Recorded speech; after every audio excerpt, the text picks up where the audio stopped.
chair made out of? The attendance was 18,293, complete sellout. The gate was 7.25 million. It's the highest grossing event in the arena's history, excluding the NBA Finals. Fight of the night, obviously Hubbard and Katana, and performance of the night, so no shockers either. Zhang and O'Malley. Yeah. They all won $50,000. We'll start with Sean O'Malley. I mean, it's not just a win, but he looked impressive doing it, right? The distance control in the first round, and then to get Aljo frustrated to land that counter. There's been some talk of like, oh, he's had everything handed to him. But after a performance like that, against one of the best champions in the division's history, this guy belongs at the top. Yeah, I mean, listen, Dana White privilege. You don't become number 2 in the world without earning it. So, and I don't pick that. You people do. So then he went in there and delivered tonight. Yeah. There is no such thing as Dana White privilege in this company. They can do that type of shit in boxing. If you make it to the top here, you know what I mean? I'm not going to say that some people can't catch some breaks sometimes. People are hurt. This and that happens. Certain matchups can't happen at one time. You got a situation where Merab won't fight the champion. I mean, there's lots of different things that can happen, but it has nothing to do with us. It's just the way that timing and everything else plays out.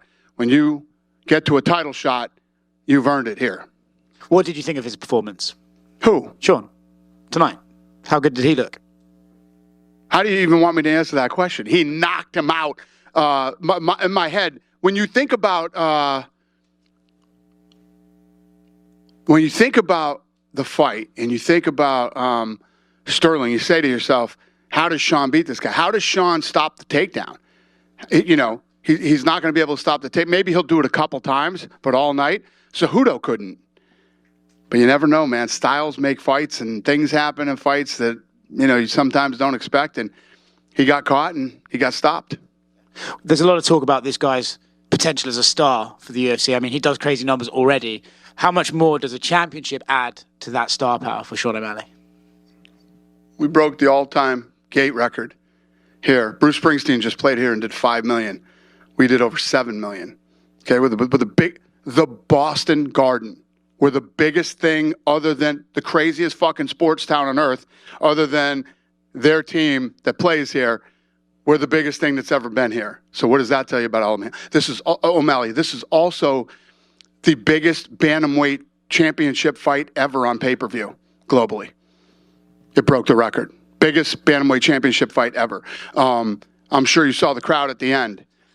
O'Malley isn't going to be a star. He is a star. We'll move on from him to Zhang Weili. Again, equally impressive, domination throughout that fight. She's potentially already the GOAT in that division. What did you make of her performance this evening? Yeah, no, I mean, like you said, it was completely dominant. Lemos was tough as hell, ate a lot of shots. I mean, and she broke a record tonight for strike differential. She actually beat Valentina Shevchenko's record. And, I mean, you can't win any more dominantly than that other than a finish.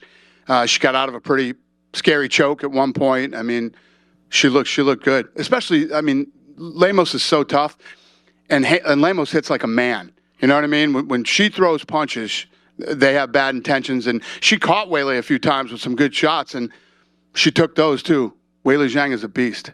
It's a dominating win, right? But for Lemos, it's like she's so tough that her stock almost rises a bit. Okay, she might not beat the champion, but no one's putting her away anytime. Yeah, I mean, listen, she's tough, but I mean, the scores were insane, and the strike differential, and yeah, she's a nice kid. I like her, but she was completely outclassed tonight. Right. Last one for me. Possibly the best tough finale since Bonner and Griffin. Yeah, it was good. Really good. I mean, they won the fight of the night. So it's pretty awesome when you have a card stacked with talent like tonight, and the Ultimate Fighter finale wins fight of the night. That's pretty impressive. Obviously, the question that you've heard probably 3,000 times this year is, when do we see the coaches of that season fight? Is there an update on Conor versus Chandler? No. What did you make of Ian Garrett's performance? He's obviously another budding star. He seems to have his plan laid out. He wants 4 more fights and a title shot. What did you make of his win over Neil Magny? Listen, very, very good win for him, because when you think of how tough and durable and crafty of a veteran that Magny is and how hard he is to put away, I thought he was a couple leg kicks away from that thing being over, and he was not. and Magny, being the stud that he is, he ran out of the octagon the way that he did because I think he didn't think if he waited longer he would be able to walk out of there. That's how tough he is. So, listen, Ian is a very confident,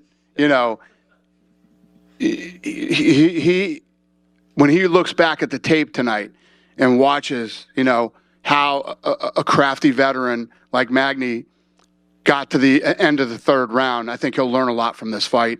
And, it's almost like the perfect, as you look at opponents, Magny came in on late notice. He didn't train for Magny. He trained for Neil. So, yeah, he looked damn good. What did you make of the build-up? Like at the press conference when Ian's bringing up the things that Neil said about, when I whip my kids, and Ian's cutting him off saying, you don't deserve to talk after saying that. What did you make of their build-up that kind of came out of nowhere? I don't know. That shit happens in fights, man. You never know what's going to happen, what people are going to say, or what's going to go on. You never know, where their head is leading into these type of fights. And, fighting is a crazy fucking business, man. I mean, the stuff that's said, it's like when I come in here after a fight and like, oh my God, he said this. That's why I'm always like, I don't give a shit. This is the fight game. People say crazy stuff sometimes, and it just is what it is. And nobody in this room, maybe, I don't know if anybody, but pretty much I would think nobody in this room has ever been, in a fight like these guys are in, and what kind of pressure under what you're thinking. And it's a different world, man. It's different than playing a football game or a baseball game or anything else in life. He obviously called out Wonder Boy and wants a 5-round main event. Wonder Boy has said, I'll fight the Ingaris of the world. Is that a fight you would be interested in? Wonder Boy turned the fight down tonight. Okay, there you go. You talked to him right away, right after? Listen, we make fights, man. That's what we do. Going further down, Cheeto got another big win. Sean O'Malley's called his shot. He wants Cheeto in December. Is that something that you now have to seriously look at, too? Following up the last question you asked me, we don't talk about fights the night of the fight. What do you think Chris Weidman should do after retire? Retire. Yeah, I love Chris Weidman. I love him. I love his family, and I think he should retire. We talked to Doc D. Doc D thinks he blew his MCL, ACL. He blew one of the CLs, and guy's just coming back from a gruesome injury, and listen, man, Father Time is not our friend at all, but definitely if you're a professional athlete, it's... So if he comes up to you and says, I want one more fight, is that something you say, hey, maybe let's talk about this? First of all, depending on the damage to the knee, you're talking another year. Right. So I would say, Chris, I love you. Please retire. Dana, right here to your right. Given kind of where Ian is right now in his build, do you think it's time that the UFC finally goes back to Dublin at some point with him as a headliner? No? Not yet.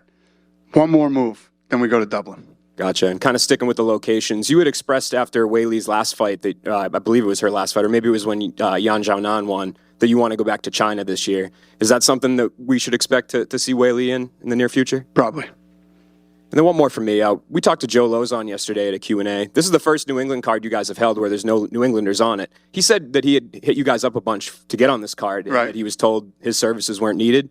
It wasn't that services weren't needed. The card was full at the time that he was asking. We already had the card full. Gotcha. So, you're cool with offering him fights if he wants to fight again? I would like Joe to retire, too. You know what I mean? It gets to the point. It's like Chris Weidman. We're talking about Chris Weidman a minute ago. Weidman reached the pinnacle of the sport and did it in spectacular fashion, knocking out one of the greatest of all time, right?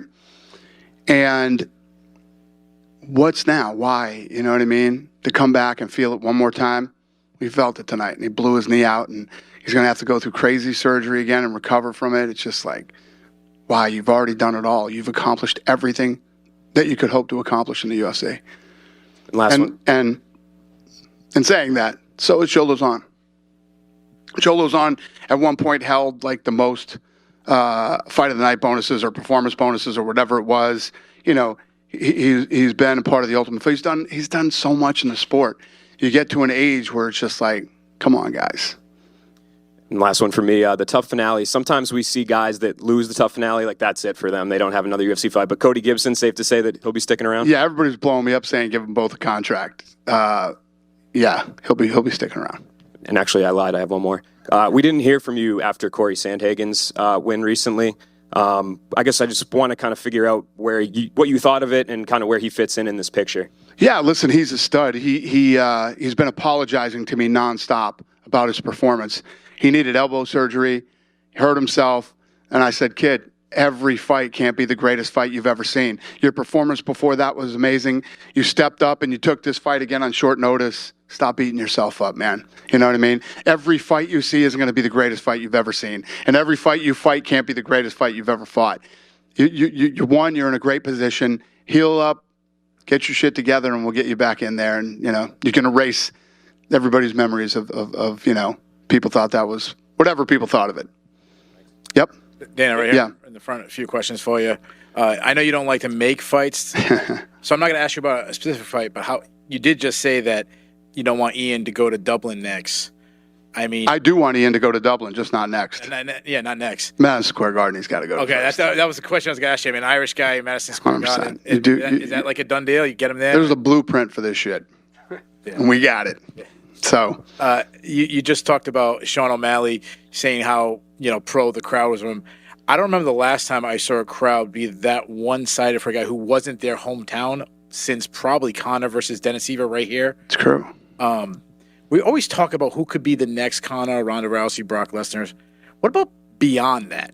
Do you see someone on the roster, possibly Sean O'Malley after they could actually surpass that stardom of like a Conor and Ronda and all those? Well, it's not about surpassing them. It's about who's next and how. And, when Conor McGregor, exploded onto the scene, he ignited Europe and other parts of the world. And now, like Sean O'Malley coming into Boston, everywhere I went, yesterday and today, everywhere, and I'm sure you guys experienced this too, hair, shirts, the whole deal. I mean, everybody was wearing O'Malley stuff. And you saw the reaction when he won tonight, how the place just erupted. And when you think about this, I say it every fucking Tuesday. The Contender Series is the best show on television. The Contender Series is incredible. Now we have 2 world champions from the Contender Series and multiple, up-and-coming stars coming off that show. And if me and my crew, Hunter, the matchmakers, we're sitting at the office. It's fucking 4:57. We jump in the car and we drive over the Apex every Tuesday and literally watch the baddest fights that you could possibly see. And most of the media guys that are here do it too. I love the Contender, and the Contender is really this streamline to the world championship right now. It's awesome. I think that's a perfect transition to my next question. Obviously, the Contender Series is continuing to build stars. Probably the biggest star since Sean O'Malley, in my opinion, is probably Bo Nickel. I mean, he's got that buzz around him. He said he's going to take some time off. Any idea when we could see him back in action? 100%. No, but yeah, you're absolutely right. I mean, yeah, Bo Nickel, Macy Barber. I mean, Hill. I mean, so many people have come off that show. The list goes on and on. Kevin Holland. I think the last year it started, and then this year from episode 1. And now the second one we just did, this thing's trending worldwide now. When we do fights on Tuesday nights, they trend worldwide on social media. So, so before these guys ever set foot in the UFC, millions of people have seen them fight on the Contender Series. It's awesome. And Dana, my last And question. you know what's crazy? I'll tell you this too. So when I first started the Contender Series, right? So we used to take the numbers. We would judge guys by the numbers that they pulled. We had all the numbers written down on the wall in there on numbers that they pulled. How many millions of people watched the fight, and O'Malley was from day one number 1. And my last question. Obviously, we just wrapped up the newest season of Ultimate Fighter. The finale was absolutely fantastic. But what was your overall thoughts of the entire show in general? Yeah, it was a good season. I mean, since the Spike days when we first blew up and we're pulling massive numbers and things like that, the attention and the promotion that ESPN has given this season of The Ultimate Fighter has been incredible. So, yeah, it was good. Especially, like I said, when you have a finale. When's the last time an Ultimate Fighter finale was the fight of the night on a card like this, in a city like this. So, Dana, to your right pretty here. awesome. Yeah.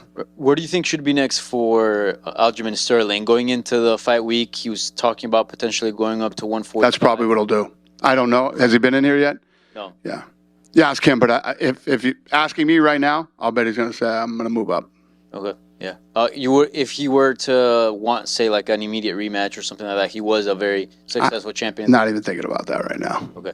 And we also had Michael Chandler here as a guest. He was saying that he kind of expects the fight with Conor to go down in December. I wonder if there's any update on that now that the tough season is. He just asked me that too. I'd say next year. Mm-hmm. Yeah. And we also had Tatiana Suarez as a guest. She wants the next shot. Could we be looking at her? Who said that? Tatiana Suarez. Oh, yeah. No, she looked good. I don't know. We'll see. But yeah, I mean, she's a little badass too. Thank you. Fun Then fight. Yeah, buddy. You're right. You mentioned, you want one more for Ian, probably MSG in November. But can you kind of confirm that next year, all going well, there will be a return to Dublin? We shook hands. I guaranteed him. We made a deal. So you mentioned this Conor fight may be happening next year. Why not December? Is that completely off the table at this stage? No. Is the USADA thing a problem? Oh, you're talking about Conor? Yeah. Oh, I thought you were asking me if we would go to Ireland first if it's off the table. It's not off the table. Anything's possible, but I don't know. I can't. You're asking me questions I don't have the answers to. Why not December? Who the fuck knows? I don't know. We'll see how this thing plays out. About one more as well. Your two sponsors with Prime, KSI and Logan, getting back in the ring. Are you going to watch their fights? And what do you think? Who? KSI and Logan Paul. Oh, they're fighting again? They're back. Like they're fighting on the same card. Oh yeah. Okay. Listen, I like Logan. I like Logan a lot. Great kid. Who in this room thinks that's a great fight? He's fighting. Raise your hands, please, if him and Dylan Dennis is a great fight. I know he's fighting. Nobody? Not one guy? Dan, a question over here, Yeah. kind of a hypothetical. Obviously, Sean is a big draw here. He's from Montana. There's a big fan base from him in Montana. Any chance ever in history there might be a card in the Treasure State? Well, I love Montana. I love that state. I never say never, but we're not thinking about it right now. Dana, over here. Yeah. Any update on light heavyweight title, Yuri Prochaska and Alex Pereira? Yuri is healthy and ready to fight. Are they ready to fight? Yeah. I mean, do you know when? Maybe? I do not. If I did, we would have announced it. Okay. Thank you. Hey, Dana over here. Sorry. I have to ask for the people in Ecuador. Do you think Michael Morales will fight again this year? And if so, can you tell us when? I have no idea. Dana back here. I've been here too long when these are the fucking questions you're asking me now.